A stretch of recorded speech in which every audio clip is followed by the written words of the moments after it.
buenas tardes. Yo soy Tomás Simón, soy miembro de la Asociación Pilares de Concordia. Antes de nada, quiero agradeceros a todos vuestra asistencia y participación en este primer evento por Zoom de Pilares de Concordia y manifestaros que me siento muy dichoso por poder participar en este espacio abierto a la cultura, a la reflexión, al conocimiento, como vías esenciales para el desarrollo de nuestra sociedad.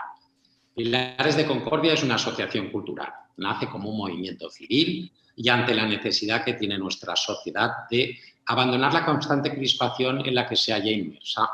Es una sociedad carente de liderazgos sólidos, sin capacidad real para resolver sus múltiples problemas y basada en la confrontación constante a la que nos ha llevado pues, los populismos y el electoralismo constante. La confrontación como método para polarizar la ciudadanía está desplazando de nuestras instituciones a las ideas, a los argumentos y, en algunos casos, muchos de los valores que debieran vertebrar nuestra sociedad. La forma se está imponiendo al fondo. El eslogan vacío es la herramienta. Casi no importa el mensaje, solo la forma de transmitirlo. Estamos en un mundo basado en el marketing electoral a todos los niveles. Desde Pilares de Concordia queremos abrir un espacio activo al debate, a la reflexión, a las ideas, a la participación real de la ciudadanía, a la cultura y al conocimiento, como herramientas para la resolución de los problemas de nuestra sociedad ante el fracaso que han demostrado muchas de nuestras instituciones y partidos políticos para garantizar la prosperidad de la comunidad. Pilares de Concordia es un movimiento civil que promueve la regeneración a partir de la cultura, de los liderazgos vacíos, para los que prima la forma del mensaje sobre el contenido del mensaje en sí mismo. Bueno, hoy queremos abrir ese camino a la regeneración desde la concordia, la integración, la participación ciudadana, el debate, la reflexión y, en definitiva, incidir en la creación de verdaderos líderes civiles que puedan contribuir a resolver los problemas de nuestra sociedad. Bueno, en esta ocasión vamos a poder profundizar en materia de educación y, por tanto, entraremos de lleno en todo lo que acontece a la Ley CELA, de la mano de nuestros ponentes, a los que agradezco su generosidad por acompañarnos en este primer evento telemático. Doy paso a nuestra compañera Marta Marván, quien moderará el debate, y muchísimas gracias a todos. Bueno, pues buenas tardes a todos. Muchísimas gracias, lo primero, por invitarme a moderar esta primera mesa de la Asociación Cultural Pilares de Concordia. Y, por cierto, enhorabuena por la iniciativa de montar una asociación cultural y que, además, me parece muy acertada que en este ciclo de debates que me habéis contado que queréis iniciar, pues el primero sea sobre la Ley CELA, sobre la Ley Orgánica 3/2020 de Educación, que sustituye o modifica la anterior, a la 2/2006, y sobre todo con unos ponentes para mí, bueno, pues maravillosos, sobre todo con experiencia y con mucha capacidad para hacer un debate interesante. Yo solo quiero introducir, como además así en el preámbulo de la ley aparece, que para garantizar la educación de calidad para todos los ciudadanos es imprescindible el compromiso de todos los componentes de la comunidad educativa. Por eso aquí estamos en esta mesa de debate profesores, algunos de ellos han pasado a gestión o a inspección, algunos de ellos siguen vigentes en el mundo educativo, en las tarimas, pero sobre todo en la ley, en el preámbulo, lo que también dice es que el conjunto de la sociedad tenemos que ser garantes de esa ley, de esa educación y entre todos poder formar, ¿no?, a nuestra comunidad y a nuestros, en este caso, hijos, pero la educación debe ser una formación continuada a lo largo de toda la vida. Por lo tanto, ya introduzco a nuestros tres protagonistas de esta mesa virtual. Disculpad también que a lo mejor la tecnología pues a veces sea muy realista y nos acerque en algunos momentos y en otros sea un poco más complicado. Y como ha dicho ya mi compañero Miguel Ángel Ibáñez, disculpas a Enrique Jiménez, que no ha podido estar con nosotros y que además para mí hubiera sido también muy interesante escucharle porque él es director de instituto ahora mismo en activo y creo que tiene muy cercano lo que puede pasar en las aulas. Bueno, no me extiendo más, voy a presentaros a María José Cava García, que es inspectora de educación en la Comunidad de Madrid, después de muchos años de profesora también en secundaria, a Clara Eugenia Núñez, profesora investigadora universitaria y también con una gran experiencia, además, en el campo de la gestión y con cargos de responsabilidad, que creo que nos va a dar un enfoque muy interesante, y a Julián Ruiz Bravo, que es profesor y secretario de la Asociación de Profesores PLIS Educación y por lo tanto también tiene un prisma o un punto de vista de lo que el profesorado en conjunto ya está asociándose, también están agrupándose dentro de la sociedad civil, bueno, pues viendo que las leyes no cubren todas las necesidades y que estamos viendo cómo se van aprobando leyes educativas y no en todas se va mejorando y en algunas, pues por el camino se van quedando algunas cuestiones muy interesantes que yo creo que hoy podemos debatir. Vamos a lanzar 4 preguntas, 4 líneas de debate a nuestros ponentes, sabiendo que es muy complicado resumir el contenido y el espíritu de la ley, pero nos parece muy importante valorar aquellas medidas pues, generales que nos han propuesto y que yo creo que podamos escuchar. La primera idea es cuáles son los principales objetivos de esta ley, cuáles son los grandes retos que en principio pretende abordar, pero cuáles otros se ha dejado por el camino y creemos que es algo importante que así en un sistema educativo se pueda modificar. Así que en esta primera intervención, que ya les he comentado a los ponentes que seré más flexible para que puedan introducir un poco todo el backup, le voy a dejar a María José Cava que inicie. Acuérdate que tengo el reloj y el cronómetro que os lo voy a poner y aunque sea flexible en esta primera intervención, por favor, tenemos que también ser ágiles. María José, luego Clara, luego Julián y luego cambiaremos el orden para que todos tengáis vuestro momento o espacio inicial y no condicione en ningún caso el comentario de los demás. María José, cuando quieras, eres bienvenida. Te escuchamos. Muchas gracias a la Asociación Pilares de Concordia por haberme invitado a este primer acto y es un lujo compartir este debate con todos los ponentes y sobre todo con todas las personas que están compartiendo el encuentro. Y antes de abordar lo que es el tema, yo sí que quiero expresar cómo nos sentimos los docentes ante todos los cambios que hay en las leyes orgánicas. Y vamos a imaginar que el sistema educativo es un edificio y los políticos de turno son los que reforman. Hay unos planos maravillosos y consideran, oiga, vamos a cambiar esa cocina. Alicatado no, vamos a poner estores, vamos a cambiar las ventanas, pero los profes, en medio de esa cocina, tenemos que seguir guisando. Es decir, tenemos que estar impartiendo docencia, tenemos que seguir formando a nuestros alumnos. Y es que esto no acaba, porque esta es una ley y decimos, y ahora nos viene otra. Y que se modifique una ley supone cambiar todas las programaciones, cambiar todos los documentos institucionales. O sea que es muchísimo trabajo para un docente. Y también antes de entrar en el debate, es importante saber que desde que se implanta la Constitución en 1978, a cada cambio de gobierno hay una nueva ley.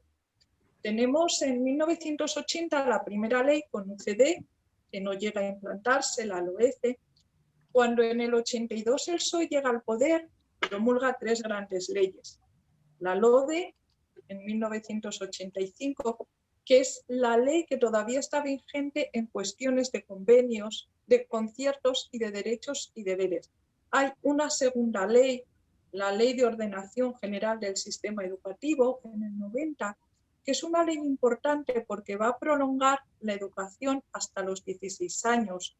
También va a ser cuando se cambia de estar hasta 8º de EGB, los niños solo están en 6º de primaria, y pasan a los institutos. También impulsa la formación profesional y por primera vez los alumnos de necesidades educativas especiales se integran en centros ordinarios. Después hay otra ley más, la LOPEG, y 96 PP gana elecciones, 2002 la LOCE. Es una ley non nata, se retrasa el calendario de implantación y nunca se llega a implantar. En el 2004 el PSOE gana las elecciones, nueva ley orgánica, la LOE, la ley 2/2006. Vale. 2011 PP gana las elecciones, nueva ley orgánica, si bien en el preámbulo de la LOMCE se dice que es una modificación de la LOE. Y, como no podía ser de otra forma, 2019, coalición de gobierno. nueva ley. O sea, imaginémonos la cantidad de leyes que hemos vivido los docentes. Ya entro en el tema, Marta. ¿Cuáles son los principales objetivos de esta ley? Pues si leemos el preámbulo, la idea que tenemos es que lo que esta ley quiere es derogar todas las reformas que introduce la ley. Nos dice que va a derogar la LOMCE, pero sensu estricto no es así, porque se mantienen artículos enteros. O sea, un ejemplo es el artículo 2 bis, puntos 2 y 4. Y también es importante saber quiénes son los agentes de la educación, que yo creo que esto no se lo han planteado los políticos. Tenemos en primer lugar a nuestros alumnos, que entran algunos desde los 0 años, la mayoría en los 3 años, y están hasta los 18 en las no universitarias. Después también en educación hay un componente emocional muy fuerte que no tienen en cuenta los políticos. Todos tenemos el maestro, el profesor, que nos ha influido personal y profesionalmente. Muchos estamos aquí por ellos. Tenemos otra parte que son las familias. Y yo aquí hablo como madre. A mí como madre hay una cosa que me importa, que es que mi hijo apruebe. Y hay otra cosa que también me importa, que mi hijo pueda ir al centro donde yo considero que es mejor para él. Y tenemos a los políticos. Los políticos son los observadores, los que desgranan tópicos sobre educación, que si calidad, que si libre elección, que si adoctrinamiento. Y conclusión, ¿qué va a marcar a nuestros estudiantes?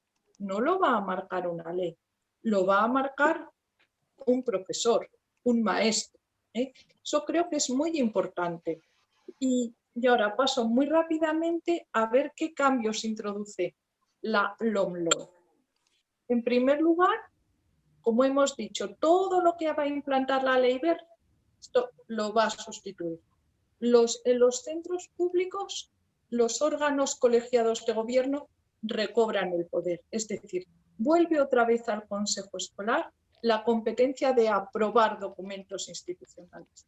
El director, la elección de director, se le da más fuerza a la comunidad educativa que la administración educativa.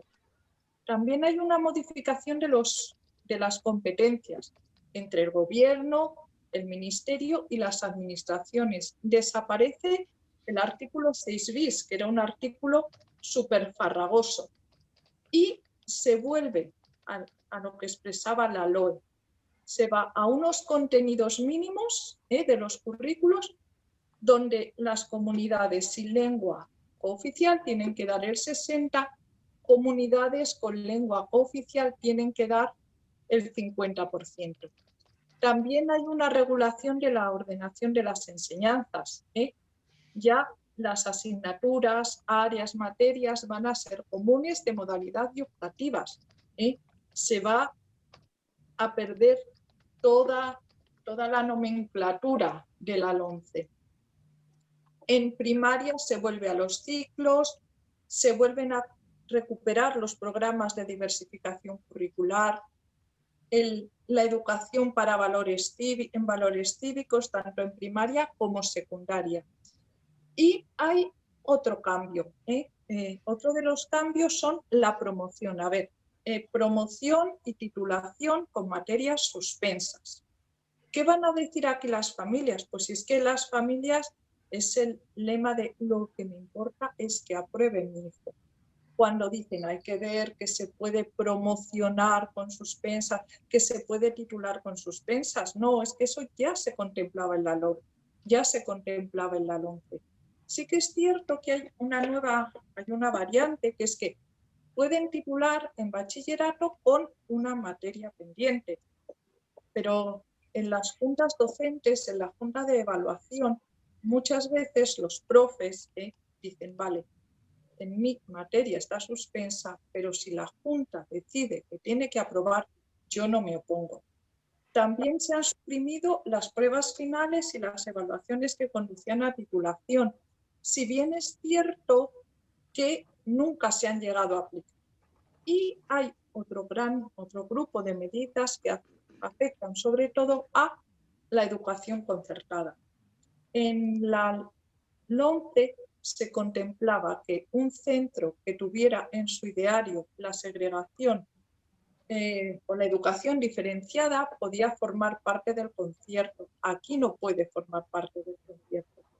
Y también se deja muy claro, para asegurar las garantías de gratuidad, que las actividades complementarias que tienen carácter estable no pueden formar parte del horario escolar del centro. Otra de las modificaciones es en la red de centros. Para que nos entendamos, imaginamos que tenemos que escolarizar 100 alumnos. 100 alumnos que tienen que escolarizarse en enseñanza gratuita. Y se dispone de plazas, tanto de los centros públicos como de centros privados. La planificación se hace con esas plazas. En la LOMCE se introduce el término según demanda social. ¿Qué ocurre? Imaginémonos que hay un centro que tiene mucha demanda. Se permite que se puedan abrir nuevas unidades en ese centro. En cambio, en la LOMLOE lo único que está diciendo es: ustedes pueden escolarizar en centros concertados, pero con las unidades que tengan asignadas. Y también se tiene que garantizar que hay plazas públicas suficientes. Y hay otra gran modificación, que es que se suprime que se pueda ceder suelo público dotacional para que los centros concertados construyan edificios. Y luego, como estamos con los compañeros de Cataluña, se ha suprimido en la adicional 38ª todo el concepto de lengua vehicular, el posibilitar que una familia que no recibiera enseñanzas en castellano pudiera ir a un centro concertado o privado y luego pasar la factura a la administración.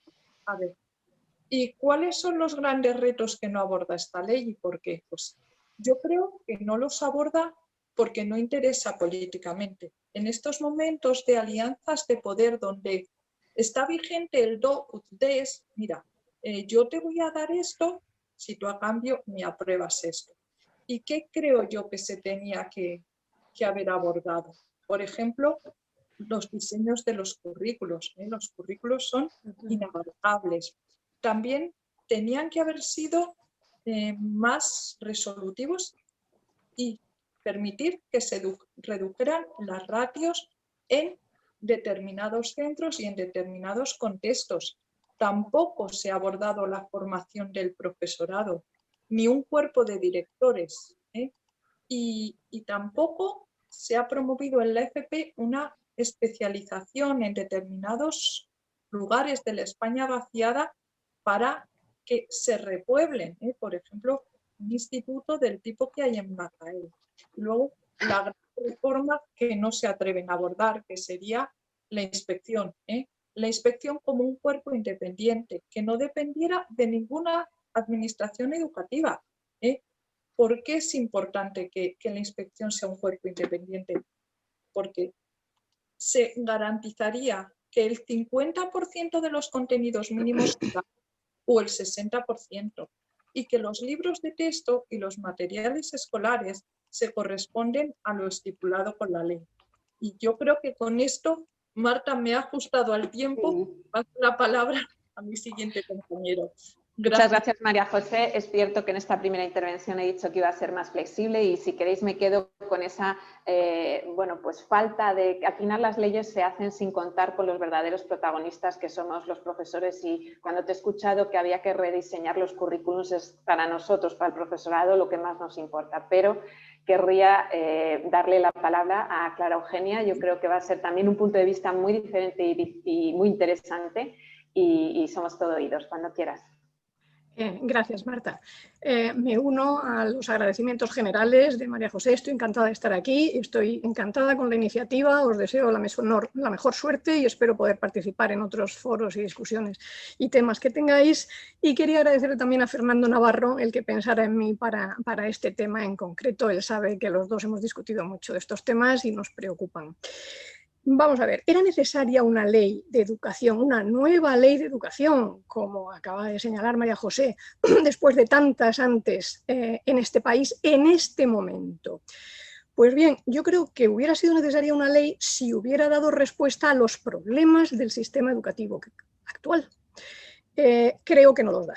Creo que la ley es vieja, nace desfasada, es una ley que no va a resolver esos problemas. Y para entender cuáles son esos problemas que tiene que resolver, yo creo que sería útil que los repasemos rápidamente. Yo creo que a día de hoy tenemos dos tipos de problemas, estructurales y coyunturales, que podrían resumirse, simplificando muchísimo, en el abandono escolar temprano.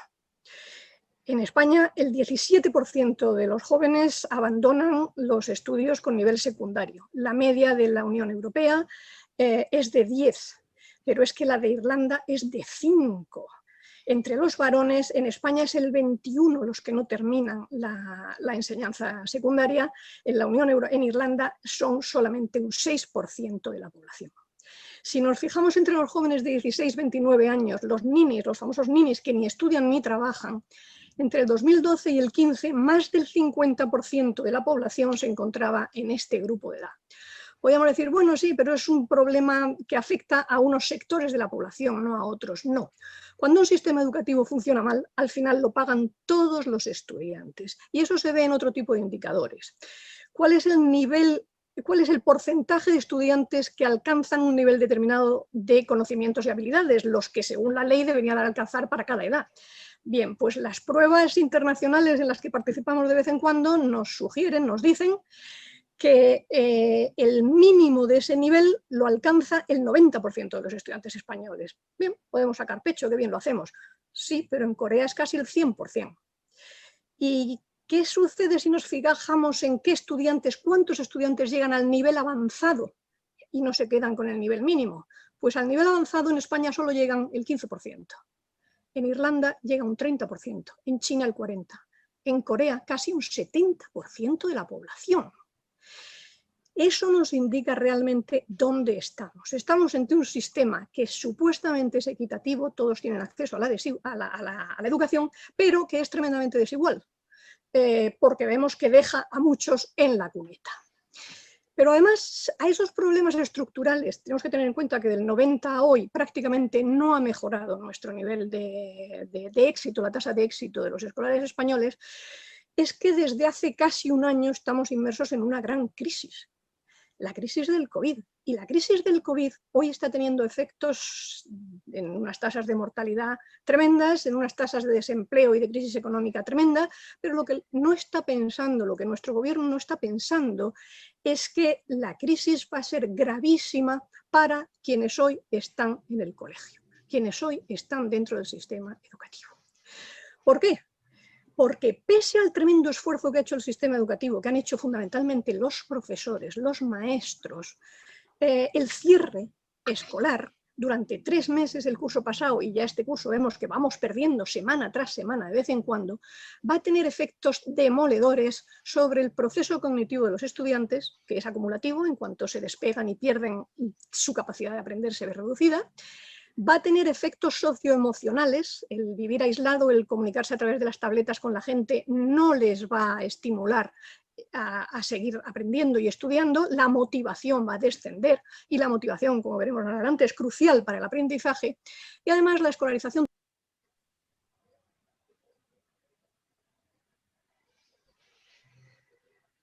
Clara, perdona, que sí es verdad, yo puedo hablar. Clara, se te ha ido el volumen ahora mismo, el sonido.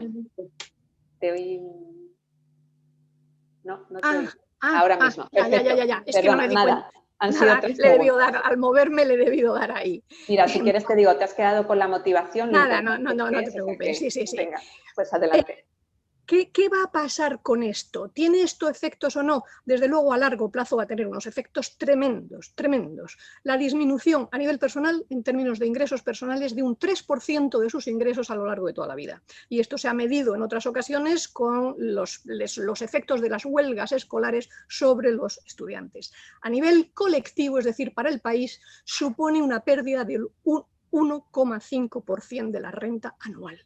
Porque estos estudiantes van a tener un nivel educativo, un nivel formativo inferior al que tienen las generaciones que ahora ya están incorporándose al mercado laboral y que, como vemos, es muy inferior al de países más competitivos que nosotros.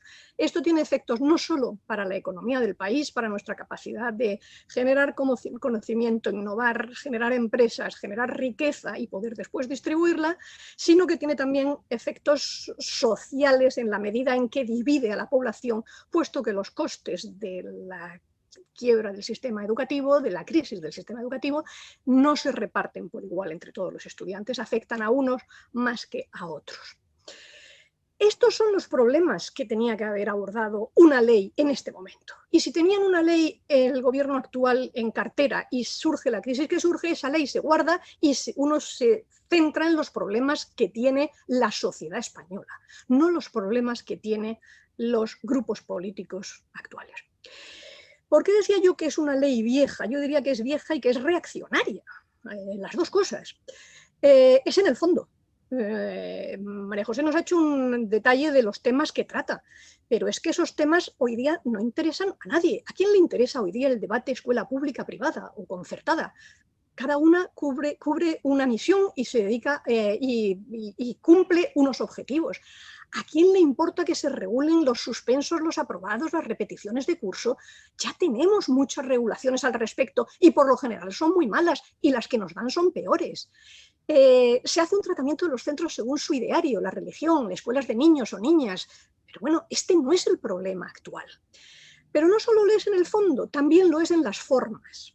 ¿Por qué? Porque es una ley, como son todas las leyes españolas en este sentido, extraordinariamente reglamentista. Quiere regularlo todo, atarlo todo, sin saber en el fondo, o al menos esa es la impresión que da, sin saber cuáles son los problemas que quiere resolver. En el fondo, lo único que tendría que hacer es mejorar la calidad de la instrucción de los jóvenes a fin de garantizarles a ellos individualmente y a nosotros como país un futuro mejor, para lo cual, evidentemente, hace falta un gran pacto social y un acuerdo entre todos. Y entre los temas que debían abordar y que la ley no aborda, los deja para normas posteriores, están los objetivos curriculares, que hay que simplificar y hacer mucho más sencillos de forma que todo el mundo los entienda y se puedan controlar. Está el problema de la selección, formación y retención de los maestros. Y pensemos que hoy estamos en un momento en que se están produciendo jubilaciones masivas, porque el crecimiento de la escuela en los 80 dio lugar a un crecimiento tremendo de la población de maestros y profesores, que hoy estamos llegando a la jubilación. Hay que pensar en el reemplazo, hay que establecer esos programas. Pero hay que hacer también programas de apoyo a los maestros en sus escuelas, liberarles de la carga burocrática que tienen y que se incrementa cada vez que se pone en marcha una nueva ley educativa. Porque las leyes, no nos equivoquemos, no cambian la educación, pero dificultan muchísimo la tarea de aquellos que están tratando de formar a los jóvenes, los maestros, los directores de los centros. Tampoco trata un problema que es crucial y que se puso de manifiesto en primavera, pero que estamos viendo que es un problema a futuro que nos va a acompañar de ahora en adelante, la digitalización de la escuela, pero no para que los maestros o los profesores podamos hablar por Zoom con los estudiantes, no es lo único, es que tenemos que utilizar programas que permitan el aprendizaje autónomo y personalizado de los estudiantes. Y eso no lo tiene la ley actual, que es por lo que yo digo que es una ley que responde más bien a los intereses de los políticos, en este caso a los apoyos que han tenido o que están intentando comprar con esta ley. En concreto ya hablaremos del tema de la lengua, en el cual dan cobertura legal supuestamente a una ilegalidad, puesto que el arrinconamiento del español como lengua vehicular va contra el artículo 2 de la Constitución. Es un derecho constitucional de todos los padres educar a sus hijos en castellano y además el fracaso es mucho menor cuando uno estudia en la lengua madre. Es decir, los objetivos que persigue esta ley no son los de mejorar el sistema educativo, no son los de apoyar a quienes están luchando para formar a nuestros jóvenes, no son los de motivar a los estudiantes para que se esfuercen y se superen, pueden pasar con suspensos. Tienen unos objetivos ocultos que no sirven a la sociedad española. Muchísimas gracias, Clara Eugenia. La verdad es que, como os he dicho, un punto de vista diferente, pero además iniciado por ese abandono escolar, centrando, digamos, el foco en el estudiante, que es lo maravilloso, ¿no? Que el sistema rodeara a ese estudiante que se quiere formar en una sociedad en la que todos nos estamos involucrando. Pues Julián Ruiz Bravo, tienes ahora la palabra para, yo creo que abrir también una línea de debate. Como has visto en este primer momento, tenemos la flexibilidad. Luego ya seré más estricta. Cuando quieras, Julián. Buenas tardes y gracias por la invitación.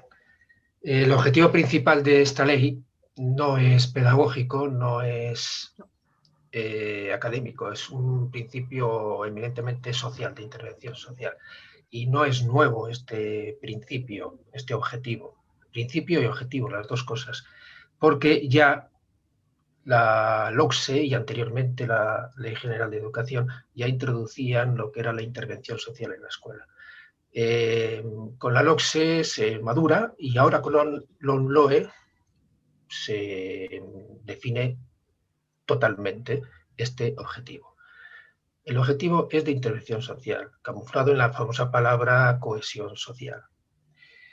Si nos molestamos en leer los artículos 1 y 2 de esta ley, nos daremos cuenta que faltan letras del abecedario para enumerar todos los objetivos sociales que podamos imaginar. Voy a citar algunos porque son muchísimos, yo creo que más de 100.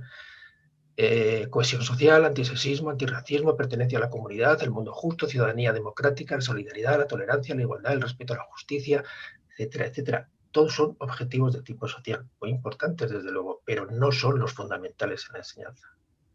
Esto parece que decirlo pues a mucha gente no le gusta. El objetivo esencial de la enseñanza, aquello que hace que un centro escolar sea distintivo, relevante, aquello que puede ofrecer y no ofrece los demás, aquello que hace que un centro escolar no sea una ONG, que no sea una institución caritativa, que no sea una misión salvadora de la humanidad, es la instrucción, es el conocimiento, el acceso al conocimiento, la transmisión de conocimientos y competencias. ¿Quiere esto decir que no hemos de educar en valores? Claro, pero derivado siempre de la enseñanza. Nunca invirtiendo el orden y nunca poniendo en paralelo la educación social por un lado y la enseñanza por otro. Primero la enseñanza. Es un fraude decir a un padre que al final de la etapa escolar su hijo será un gran ciudadano. No, eso es un fraude. Su hijo será un gran estudiante. A través de ser un gran estudiante, llegará a ser, tal vez, un gran ciudadano. Su hijo aprenderá matemáticas, su hijo aprenderá física, su hijo hablará correctamente, leerá correctamente, será capaz de argumentar. Su hijo será un gran estudiante. Y este es el objetivo fundamental que esta ley olvida. Y todas las anteriores también, no creamos que esto es una novedad, todas las anteriores, pero esta ley ya llega a la sofisticación. ¿Quiere decir que los valores no son importantes? Claro, los valores que se derivan de la propia educación, de la propia enseñanza. ¿Cuáles son esos valores? El esfuerzo, el mérito, la igualdad ante el conocimiento, el respeto a otras tesis bien fundamentadas, no cualquier tesis, cualquier afirmación, el trabajo en equipo. Todo eso forma parte de la enseñanza. Si es cierto que la educación es, como se dice, labor de la tribu, nosotros colaboramos en la educación en aquello que sabemos hacer, que es enseñar. Y esto es lo que se olvida en esta ley. En esta ley no hay nada que indique que lo importante es aprender. Se eliminan las evaluaciones externas que puedan comprobar el aprendizaje. Se elimina la capacidad de evaluadora del profesor, ya que será la Junta de Evaluación la que pueda promocionar sin límite de suspensos. Por lo tanto, la labor calificadora, la labor evaluadora del profesor se queda abajo. Se elimina la capacidad de aprender cuando se obliga a no repetir. No se obliga así literalmente, pero se viene prácticamente a obligar a no repetir. Se puede promocionar sin límite de suspensos, sin haber acreditado que se tienen los conocimientos. Es decir, se quiere llegar a una igualdad de resultados a la baja.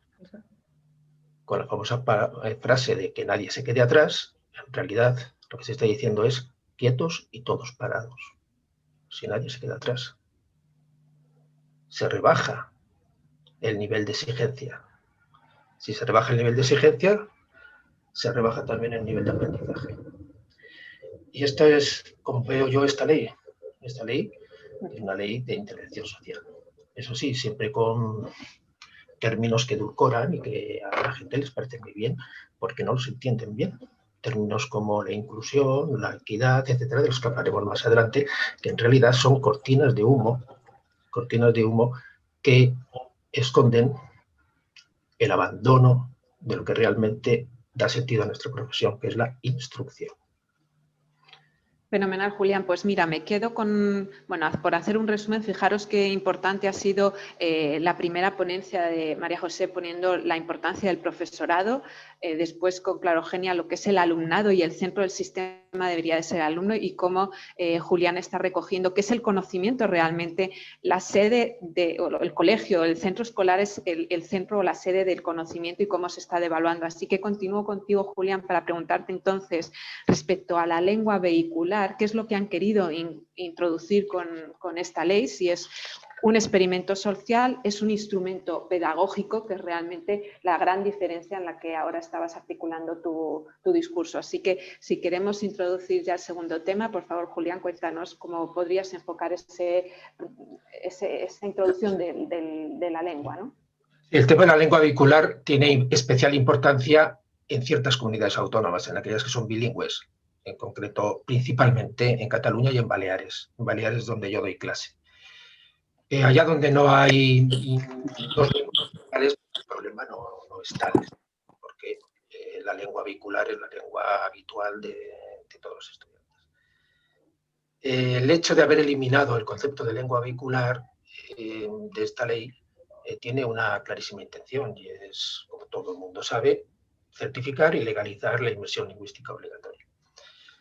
En el tema de la lengua vehicular yo creo que se enfoca muy mal por parte de los políticos y también por parte de los profesores. Se suele decir que si una lengua no está en peligro, entonces ¿para qué va a ser vehicular? No nos damos cuenta de que esto es una gran barbaridad.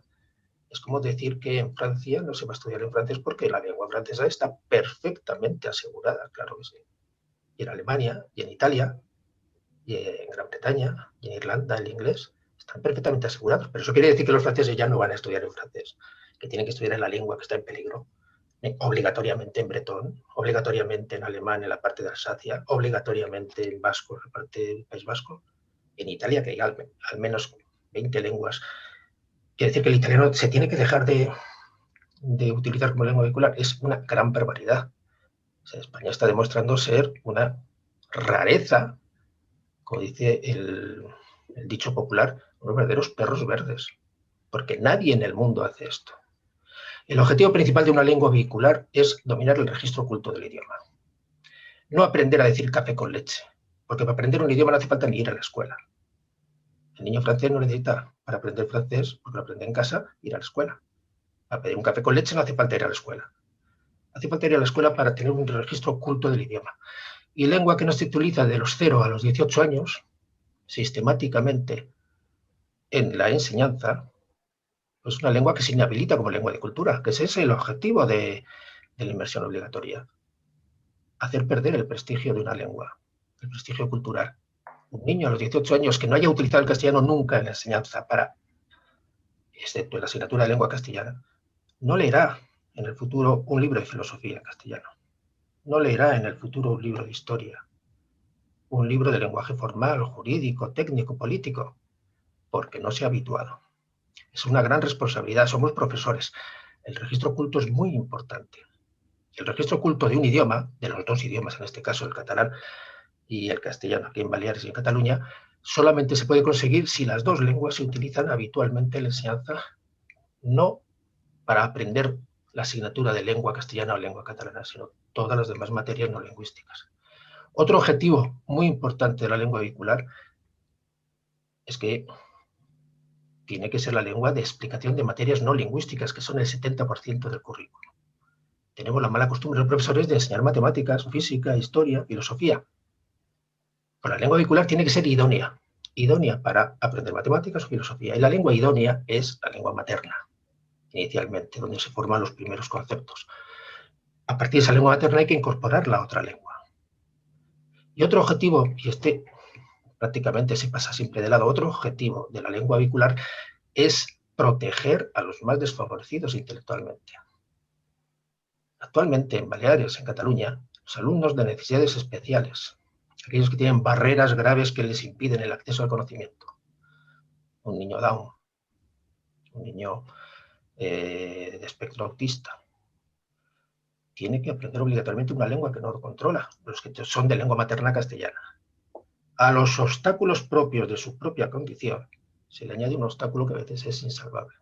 Los alumnos de necesidades específicas de apoyo educativo, déficit de atención, hiperactividad, dificultades graves de aprendizaje, dificultades de lectoescritura.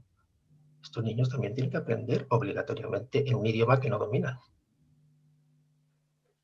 Es decir, en vez de servir el idioma para proteger a estos alumnos, el idioma se convierte en una especie de agresión de estos alumnos, una crueldad educativa, porque se les obliga a superar un obstáculo que en ocasiones es insalvable para ellos. En cambio, ¿cuáles son los objetivos o los criterios que se esgrimen? Pues hay que salvar una lengua.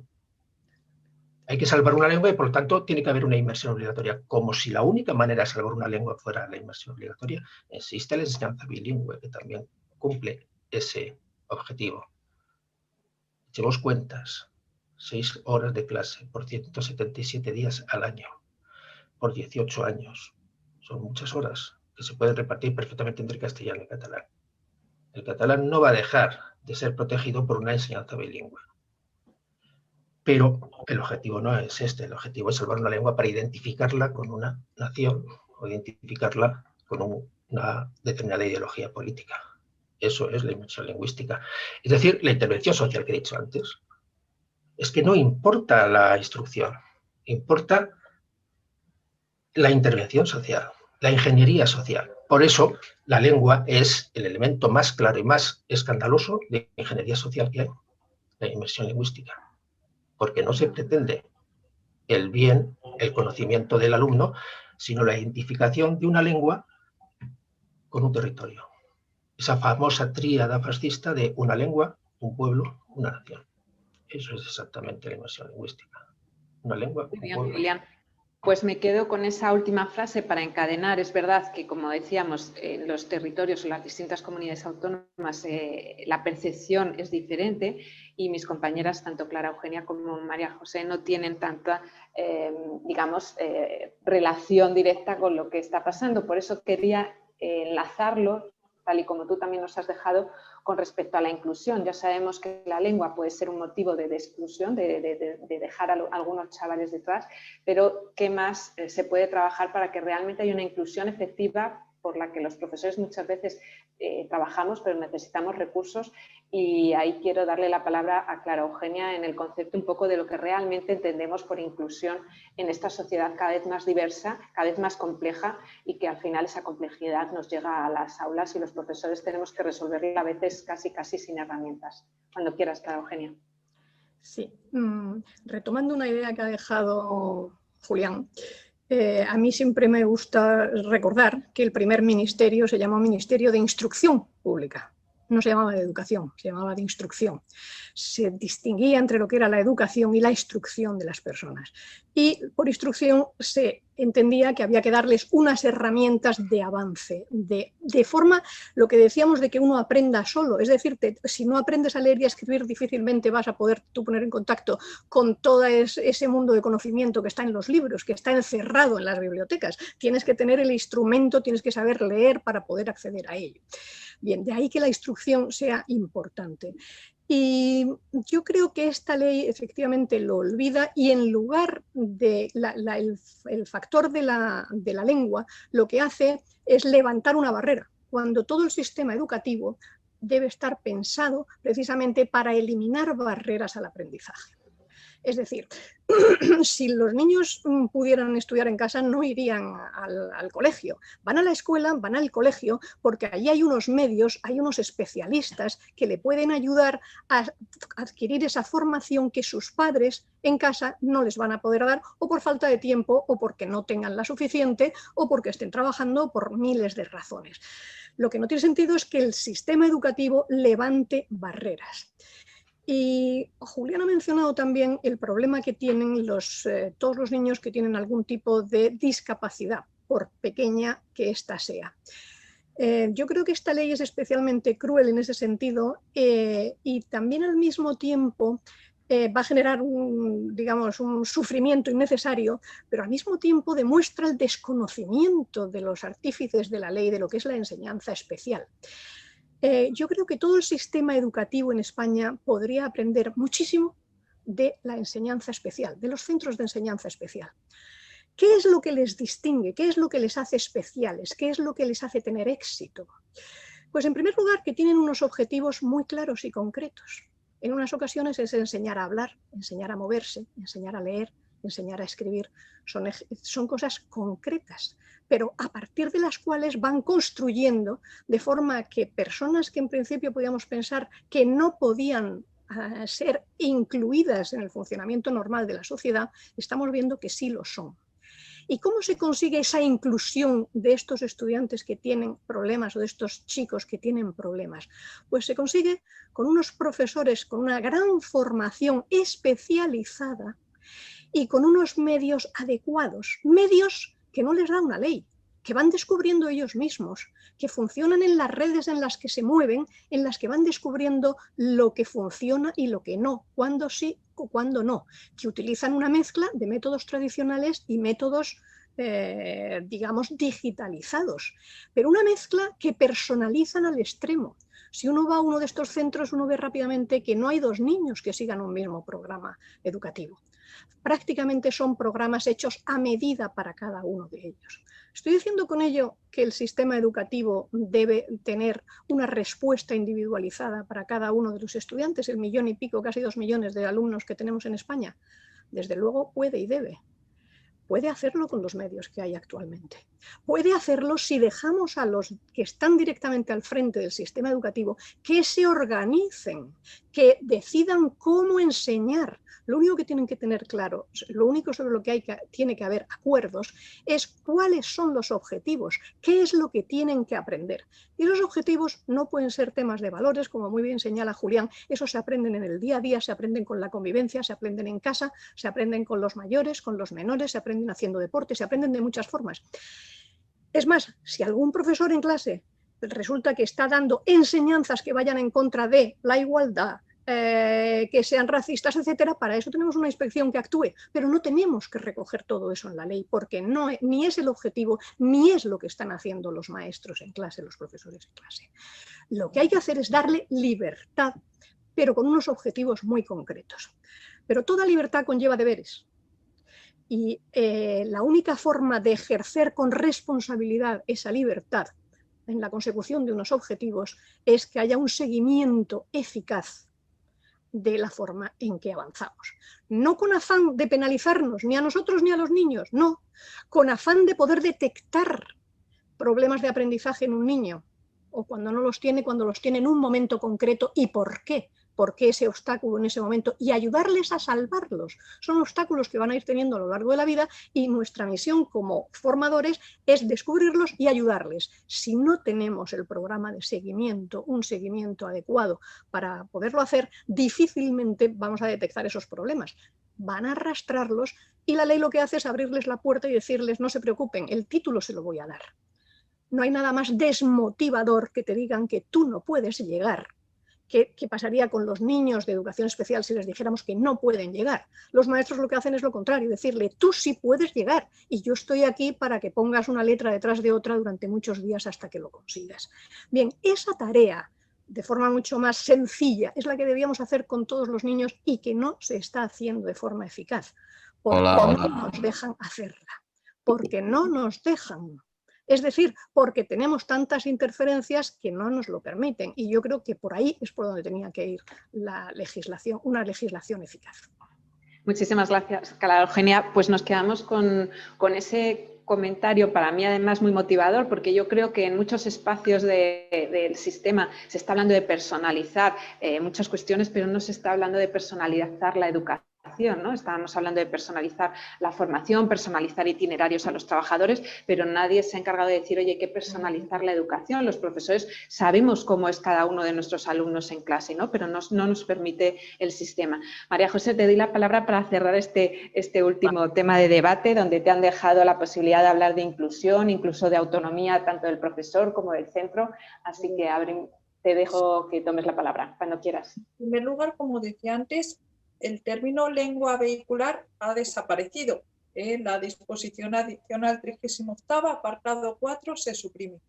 Entonces, yo creo que en todo proceso de enseñanza-aprendizaje, lo único que tiene que estar presente son los principios y los instrumentos pedagógicos. Y hay que partir de dos cuestiones. ¿En qué lengua enseño mejor y en qué lengua aprenden mejor mis alumnos? Yo creo que esta tenía que ser la reflexión que se tendrían que haber hecho los que diseñan la ley, al margen de cualquier otro tipo de intereses. Y sí, en todo caso hay que asegurar, primero, que todas las familias tienen derecho a elegir un centro y que todos los centros tienen que poder ofertar las diferentes áreas, materias o ámbitos en la lengua materna del alumno. Y ahora aquí, haciendo de abogado del diablo, me van a decir, pero oiga, ¿cómo está diciendo usted eso? Si en esta ley, oiga, es que se garantiza eso. Y es que hay una trampa. Yo creo que se han diseñado la disposición adicional 38ª para dar respuesta a toda la gente, a todas las personas que consideran que no se respeta la enseñanza en lengua castellana, porque aquí nos encontramos con que nos dice la disposición adicional 38ª. Oiga, es que son las administraciones educativas las que tienen que garantizar este derecho. Y además dice que cuando acabe la enseñanza básica, pues tienen que tener un dominio pleno de ambas lenguas. Y hay una cosa muy curiosa, que es en el proyecto educativo del centro, lo que hacen es añaden un artículo, el 2 bis, que dicen que los centros adoptarán las medidas necesarias para compensar las carencias que pudieran existir en competencia en comunicación lingüística en lengua castellana y, en su caso, en lenguas cooficiales. Es decir, la ley está respondiendo con una doble garantía de que se respetan las dos lenguas. Están poniéndose la venda antes de tener la herida, con lo cual todos los argumentos que se hagan van a estar desmontados. ¿Cómo se garantiza el dominio pleno de una lengua? No se establecen unos criterios. Un centro puede decir, pues a ver, niño, tú subraya la palabra casa y tú ya dominas el castellano.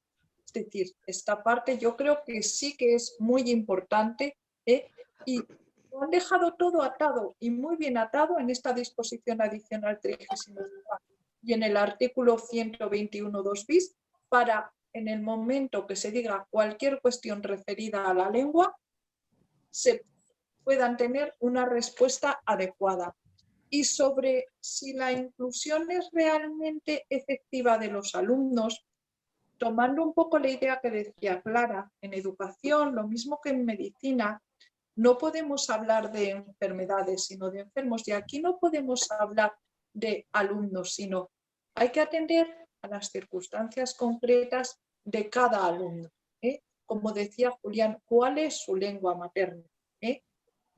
Y hay que tener en cuenta otra cosa, que las clases son organismos vivos, hay relaciones muy complejas. Dependerá mucho la inclusión del niño, del aula y del centro. Y eso es lo que no se garantiza en esta ley. No hay unos criterios, no hay unos instrumentos que nos corroboren que ese alumno se siente, aquí hablamos de sentimientos, si realmente se siente incluido hablando en una lengua que no es la suya. Es decir, yo estoy totalmente de acuerdo con lo que ha dicho Clara, que hay que hablar de alumnos. Estoy de acuerdo con lo que ha dicho Julián, que es una ley que yo calificaría en la cuestión lingüística de una ley perversa, si me permitís, porque ya tiene sus respuestas. Se han puesto todas las vendas en esos artículos para poder responder a todas las objeciones que hagamos. Muchísimas gracias, María José. Pues mirad, están empezando a entrar preguntas, así que le voy a pasar la palabra a Miguel Ángel Ibáñez. Nos quedaba el tema de hablar de si estamos cerca o no de un pacto nacional por la educación. Yo creo que ya hemos visto las grandes distancias que hay entre el tener la voz, el profesorado, para podernos meter de verdad y remangarnos en un sistema educativo que realmente favorezca al alumno. Así que para no abrir un debate que yo creo que va a ser difícil de consensuar, no hay un pacto educativo porque no hay un objetivo político para llegar a unar todas esas sensibilidades. Así que voy a darle el paso a Miguel Ángel Ibáñez. Seguramente haya muchas preguntas, intentamos resumirlas y, oye, ojalá pudiéramos abrir otra vez un debate sobre educación. Sabemos que es un tema muy interesante, muy intenso y que además nos afecta, yo por lo menos, ¿no?, a mí como profesora, pero con una cierta sensibilidad, porque al final son el futuro de nuestra nación los que se están ahora mismo educando, ¿no? Y es nuestra sociedad la que tenemos que poner en valor. Por eso me ha encantado escucharos.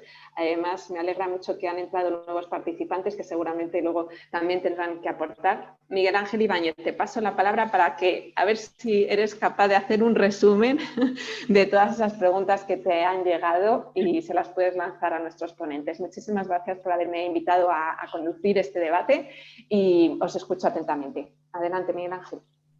Gracias, Marta. A ver, como las preguntas han ido entrando mientras se iba haciendo el debate, hay algunas que automáticamente, digamos que la respuesta ya la hemos escuchado en la exposición de los ponentes, pero hay algunas que no, y son las que plantearé para los tres ponentes.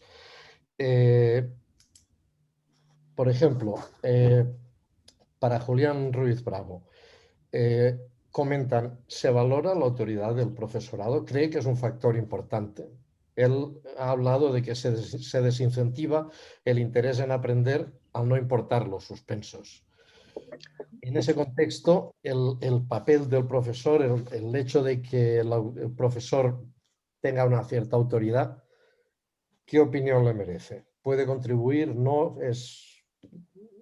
La autoridad docente, la certificación docente del profesor queda en entredicho en cuanto la promoción y la titulación se puede hacer sin límite de suspensos.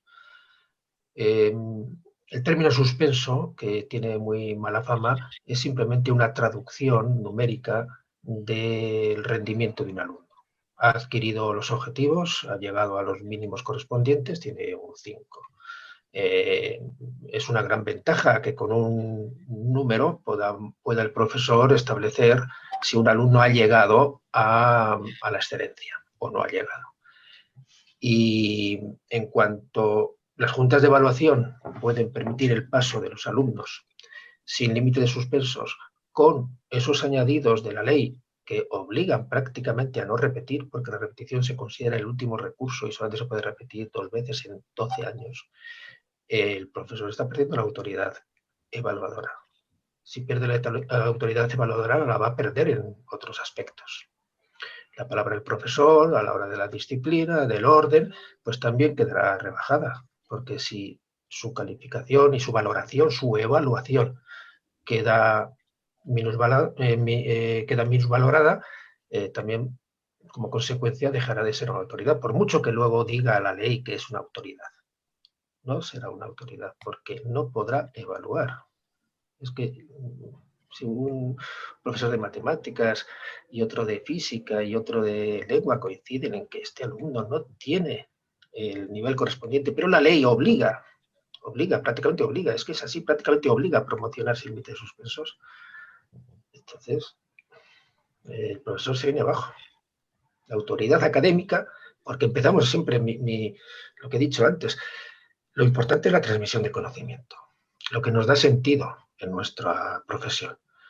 Si esa transmisión de conocimiento queda en entredicho, debido a que la capacidad evaluadora del profesor queda en entredicho, pues toda la más autoridad moral, la autoridad ejemplar, la autoridad disciplinaria también se viene abajo. ¿Por qué? Porque no se tiene en cuenta lo verdaderamente importante de la enseñanza. Muy bien, muchas gracias, Julián, por esta respuesta. Una pregunta para Clara Eugenia. En algún momento ha comentado que esta, o por lo menos se ha entendido así, llega a ser una ley cruel con los estudiantes con necesidades especiales. La pregunta que nos ha llegado ¿es partidaria de que los chicos y chicas o las personas con necesidades especiales se integren en la enseñanza ordinaria o cree que deben mantenerse los centros de educación especial? Gracias.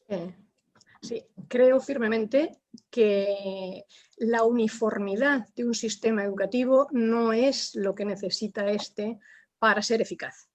Al contrario, tenemos que ir a una mayor diversidad del sistema educativo. Tenemos que permitir a los estudiantes, según vayan adquiriendo lo mínimo que deben adquirir de competencias a cada nivel, que vayan encontrando aquellas áreas o disciplinas en las que sienten mayor afinidad, les interesan, les gustan, les atraen, tienen mayor capacidad para formarse y avanzar. Ese principio, que en general es el que les va a permitir llegar muy lejos, con perfiles muy distintos, que es lo que luego va a demandar la sociedad, que es una sociedad muy compleja y muy diversa, el extremo se lleva al extremo con personas que tienen especiales dificultades para seguir unos currículums que ya vemos que ni siquiera los chavales, que se supone que no tienen ningún problema añadido, son capaces de seguir, simplemente porque el sistema no está preparado para darles respuesta.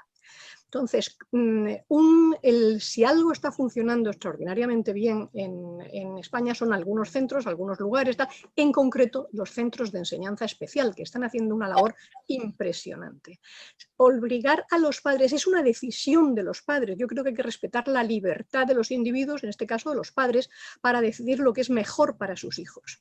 Y teniendo en cuenta la tasa de éxito que tienen, en los niveles de avance que consiguen con chavales con problemas, me parece cruel cerrarles esta vía en nombre de una supuesta integración que en el fondo es falsa, porque uno se integra en la medida en que domina los códigos de comportamiento y de conocimiento de la sociedad en la que nos movemos. Y si estos chavales los aprenden de una forma distinta, más lenta, más repetitiva, llegan a unos niveles y no a otros, pueden hacer matemáticas o cálculo, pero no despejar integrales, tenemos que tenerlo en cuenta. Por eso me parece cruel. Gracias por tu intervención. Ahora para María José, dos cosas diferentes, pero son dos temas que también creo que son muy interesantes. Escuela concertada, escuela pública. Esta ley también en ese punto es bastante polémica. Y después también esa persona introduce otro tema, que es la idea de cheque escolar. ¿Qué nos puedes comentar respecto a ese intento de enfrentar la escuela pública con la escuela concertada y a esa idea del cheque escolar? Gracias. Pues es curioso porque justamente la escuela concertada, todos los conciertos se realizan con un partido del PSOE, se realiza en la LODE, ¿eh? Y sobre todo desde el momento que tenemos un artículo 27 que garantiza la elección de centro y respeta la libertad de los padres, yo creo que cada familia tiene que elegir en dónde escolariza a sus hijos, ¿eh? Esto además depende de diferentes comunidades, de diferentes poblaciones. No es el mismo perfil que puede haber en una población pequeña, donde hay muy poca enseñanza concertada, que en ciudades grandes como puede ser Madrid o Barcelona. Y en muchos casos los padres tienen que llevar a sus hijos a una escuela concertada porque a lo mejor no tienen centros públicos. Es decir, yo creo que en todo caso hay que garantizar que los padres puedan elegir enseñanza pública, enseñanza concertada, y también hay que garantizar el cumplimiento de lo que dice la norma, ¿eh?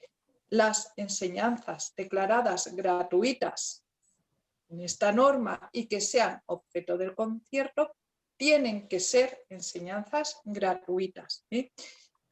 Y sobre el cheque escolar, pues es que ese es un tema muy complicado, porque, a ver, te dan tu cheque escolar. ¿Y tú qué haces con tu cheque escolar? ¿Vas a un centro concertado y pagas más? ¿Eh? ¿Vas a un centro público y no pagas? ¿Qué pasa con las familias que llevan a sus hijos a un colegio privado privadísimo? Es que ni público ni concertado. Tal vez habría que arbitrar un sistema que sería deducirse los gastos de enseñanza a través de la declaración de la renta. Se me ocurre, porque no es una cosa fácil. En todo caso, para resumir, las familias tienen que poder elegir el centro que quieren y los centros concertados tienen que cumplir con lo que dice la norma. Y dejo ahí la idea de desgravarse en Hacienda. Los que vayan a coles privados privadísimos, abre una tercera vía. Muy bien, muchísimas gracias, María José. A ver, unas preguntas que yo creo que la respuesta será muy rápida porque el tiempo se nos echa encima y la parte de preguntas es siempre la que sufrimos el tiempo en estos momentos. Clara Eugenia, ¿esta ley responde al principio de que nuestros estudiantes tengan la preparación y los conocimientos necesarios para incorporarse al mercado laboral o para iniciar estudios universitarios o no? No, no lo garantiza. Una ley que fomenta el fracaso escolar no garantiza el acceso, ni al mundo laboral ni a la educación superior. A ver, así me gusta, clara, contundente y precisa. Ha quedado clarísimo. Los niveles educativos se van a ver más deprimidos todavía, más deprimidos. A ver, para Julián Ruiz Bravo también hay alguna pregunta sobre el tema de religión o no religión. ¿Qué opinas? O si alguno de los otros dos también queréis dar vuestra opinión de una manera rápida. Este tema también polémico, ¿qué nos comentas? ¿Tú qué nos puedes decir? Si te soy sincero, creo que es un tema no medular de la educación y nunca he reflexionado sobre ello. Me parece que lo fundamental de la ley es lo que he dicho antes, conseguir la instrucción, conseguir el acceso al conocimiento. El tema de la religión, si es religión confesional o historia de las religiones o si está dentro del horario o no, perdónenme, pero me parece que es un asunto secundario dentro de lo que es esta ley. De acuerdo.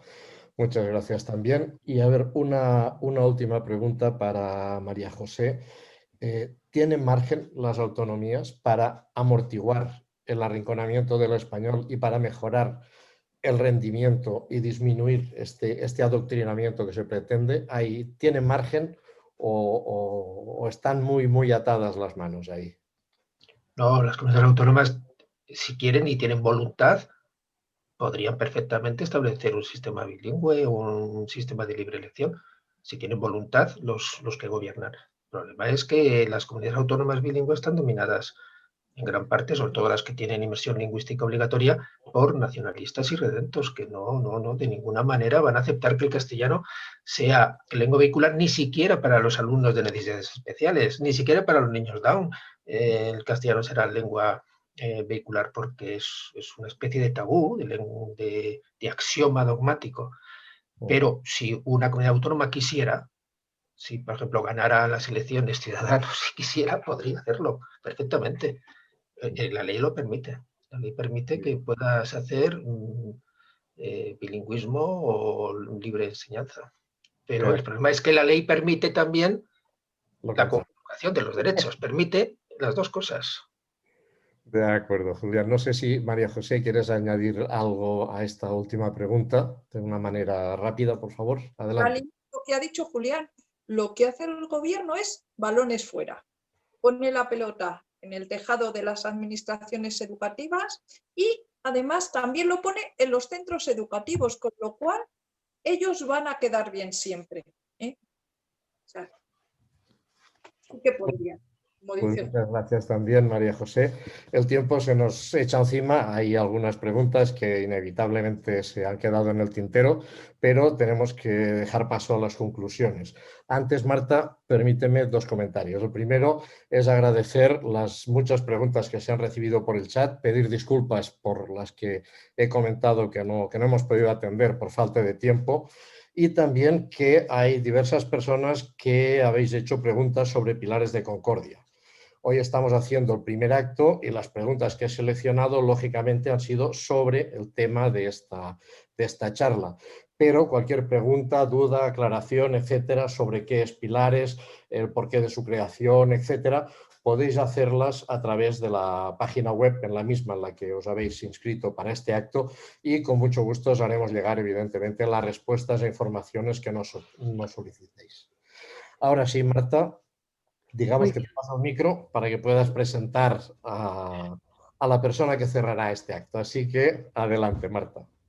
Muchas gracias, Miguel Ángel. Bueno, me han pedido que introduzca a la persona que va a cerrar este acto y lo voy a hacer de una manera muy sencilla. Creo que es una de esas personas a las que les propones un debate, les propones cualquier acto de la sociedad civil. Me refiero, es una persona que no rechaza ninguna invitación, que cree que a lo mejor el debate de la sociedad civil va a mejorar pues seguramente mucho de nuestra actividad como sociedad y para mí es un orgullo. Ojalá que este ciclo de debates ha empezado por educación, pero a lo mejor la siguiente ley que también se aprueba en el Congreso, que puede ser la ley de eutanasia, va a ser uno de los ponentes que tiene muchísima información, del que yo he aprendido mucho durante estos meses, incluso años. Para mí es un orgullo que este primer acto lo cierre mi compañero Francisco Igea, el doctor Igea, y además por eso mismo, porque yo creo que es de las pocas personas que no rechaza ni una sola invitación a cualquier pues actividad como la Asociación de Pilares, que ha iniciado hoy un ciclo de debates muy interesante. Así que, Paco, cuando quieras,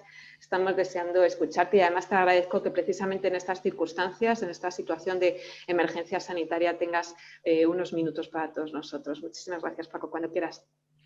Muchísimas gracias, Marta. Se nota que Marta es amiga, entonces todo hay que entenderlo desde ese prisma.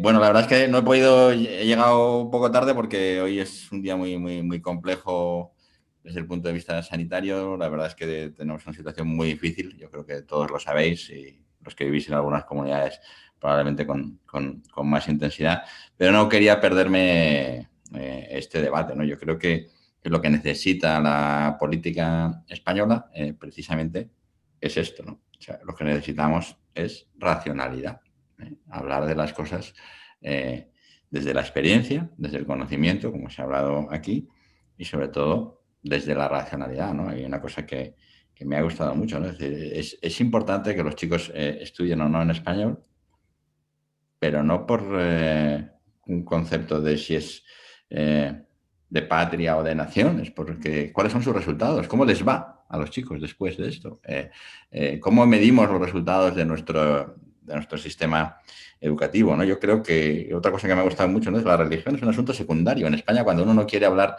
de algo, se pone a hablar de religión o de fútbol, ¿no? Entonces ya organiza una trifulca y entonces ya todo deja de ser racional y pasa a ser un asunto de tribu, ¿no? Y tenemos que intentar sacar la política de la tribu, ¿no? Yo creo que esto es lo que hacen estas asociaciones, esta asociación, y lo que vamos a intentar hacer, ¿no?, es sacar la política de la tribu, del sectarismo y ponerla, oye, en el análisis racional de los problemas, ¿no? Y el análisis racional de nuestro sistema educativo es: ¿esta ley mejora o no mejora? ¿Esta ley está basada en alguna evidencia de políticas públicas que la haga funcionar o no? Y lo que hemos visto, y lo ha dicho muy bien Clara Eugenia, es: ¿esto qué va a pasar? Pues muy fácil. Si tú bajas el nivel de exigencia, lo que va a bajar es que va a bajar el nivel de calidad, los chicos van a estar peor preparados. Si hay algo importante en la política nacional, si hay una política que es crucial para el futuro de un país, es la educación. Es decir, Yo siempre recuerdo una frase de Luis que me gustaba mucho, de Luis Garicano, que es buen amigo, aparte de compañero. Nuestra política económica es nuestra política educativa. Nuestra política de futuro, nuestra política económica es nuestra política educativa. Y lo que hagamos con nuestra educación es lo que va a condicionar el futuro de la nación y el futuro de la gente. Pero es que además no solo es nuestra política económica, es nuestra política de igualdad, ¿no? Yo siempre digo que quienes nos autodenominamos liberales, quienes creemos que la gente tiene que llegar tan lejos como le permitan su esfuerzo y su mérito y su capacidad, tenemos que sacarles de la desigualdad inicial del nacimiento, y eso lo hace un sistema educativo. Un sistema educativo lo que hace es colocar a todo el mundo en el mismo punto en la línea de salida, independientemente de su origen, independientemente de su familia. Eso, por ejemplo, en la comunidad en la que yo vivo y una de las cosas de las que puede presumir es el sistema educativo. El sistema educativo tiene muy buenos resultados en PISA, tiene buenos resultados en matemáticas, en ciencias, pero tiene los mejores resultados en una cosa que para mí es muy importante. Es el sistema más igualitario de España.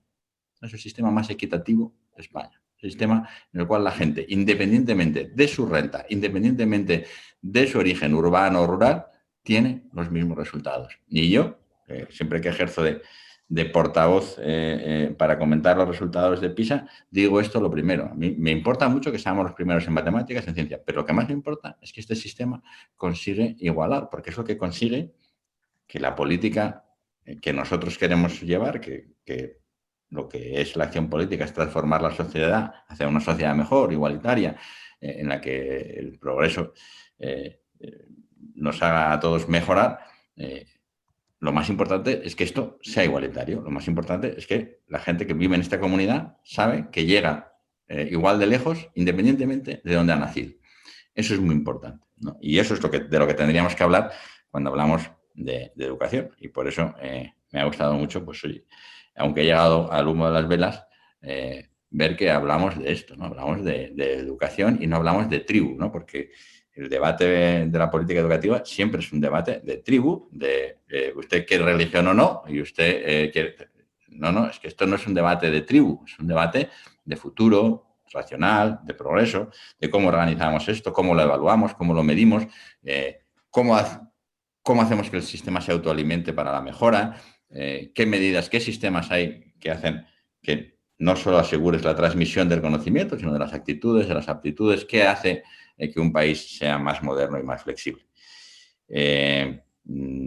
Siento haber llegado tarde porque me viene fenomenal escuchar y aprender. Yo únicamente lo único que hago es hablar, y eso a mí no me ayuda para nada, más que para meterme en líos, que es lo que suelo hacer cuando hablo mucho, ¿eh? Entonces, por eso lo que voy a hacer ahora mismo es callarme y daros las gracias y agradecer ver tanta gente buena por ahí como estoy viendo, ¿eh? Y luego que me dan mucha envidia estos señores que fuman delante de la pantalla. Yo he fumado 2 meses y aquí hay mucho canalla, que no hace más que darme envidia, procurar no fumar cuando esté yo delante. Y nada, muchas gracias, Marta, y muchas gracias a todos, y espero que sigamos viéndonos y sigamos hablando de las cosas importantes, y hablando de las cosas importantes sin sectarismo, sin rencor, disfrutando de la gente que sabe, y intentando hacer que la política en este país, que es una cosa difícil de conseguir, deje de ser el campeonato nacional de liga, y empiece a ser una cosa un poco más sensata. Yo os juro que lo intento, pero la verdad es que es difícil. Pero con gente como vosotros, yo no renuncio a esa posibilidad. Muchas gracias. Muchas gracias, doctor Igea. Mucho ánimo por las circunstancias que tenemos. Así que yo creo que también un poco lo que os traslada es ánimo a que sigamos haciendo estos ciclos, estos debates. Yo creo que además se ha ofrecido Paco a esa ley, a lo mejor ese debate sobre la ley de eutanasia, a mí por lo menos me apasionaría escucharle, lo sé. Así que adelante, enhorabuena, gracias por haberme invitado, por haberme permitido dirigir este debate. Ha sido para mí muy agradable el momento y cuidaros mucho. No lo ha dicho Paco, ya os lo digo yo. Creo que la situación es muy delicada en la comunidad. Quedaros en casa y lavaros las manos. Llevar la mascarilla. No vayáis a los bares. Pero bueno. Esperaros al buen tiempo para que nos veamos. Ojalá en verano podamos vernos y darnos un abrazo, pero mientras tanto hay que cuidarse. Así que no sé si Tomás quiere abrir el micrófono, ya que eres el presidente de esta asociación, e invitarnos a la siguiente. Para mí podéis contar conmigo cuando queráis. Todavía no has abierto el micrófono, Tomás. Bueno, a ver, no sé, Tomás, ¿quieres intervenir tú o...? No te van a dejar, no te oímos. A ver, Tomás, pues ¿tú abres el micrófono? En todo caso, yo lo que haría es, en primer lugar, agradecer a Francisco Igea, a Paco Igea, que haya podido estar con nosotros, que haya puesto este broche final con sus comentarios sobre esa necesaria igualdad de oportunidades, y también a los demás, a Marta, a Tomás, a los tres ponentes, Fausto, que aunque esté, digamos, detrás del sistema, está ahí haciendo que esto funcione, y evidentemente a todos los que os habéis conectado. Y en el sentido que decía Francisco Igea de seguir haciendo cosas, no os preocupéis, porque os puedo decir que en este momento en Pilares de Concordia estamos ya pensando y trabajando en un segundo acto, que no voy a desvelar, evidentemente, pero que se marca dentro de esa programación que queremos hacer a lo largo del año, con ponentes especialistas en cada uno de los temas de actualidad que vayamos planteando. Así que me despido. Miguel Ángel, Tomás tiene abierto el micrófono. Yo creo que tenemos 2 minutos para que pueda hablar. Pues bueno, gracias, Miguel Ángel, gracias, Marta. Bueno, gracias a todos los asistentes. Hago extensible el agradecimiento de Miguel Ángel. Yo creo que hoy aquí nace algo muy interesante. Nace el debate sano, sin crispación, con ganas de aportar, con personas, digamos, de las distintas esferas del conocimiento que nos van a ilustrar. Os invito a todos a seguir participando. Yo creo que Pilares hoy arranca, pero tiene muchísimo recorrido. Y bueno, ya lo anunciaba Miguel Ángel, yo creo que próximamente tendremos ocasión de volvernos a ver todos. Espero que sea muy pronto. Mientras tanto, cuidaros. Muchísimas gracias. Muchas gracias. Hasta otra entonces. Nos vemos en la próxima. Cuidaros. Gracias. Adiós.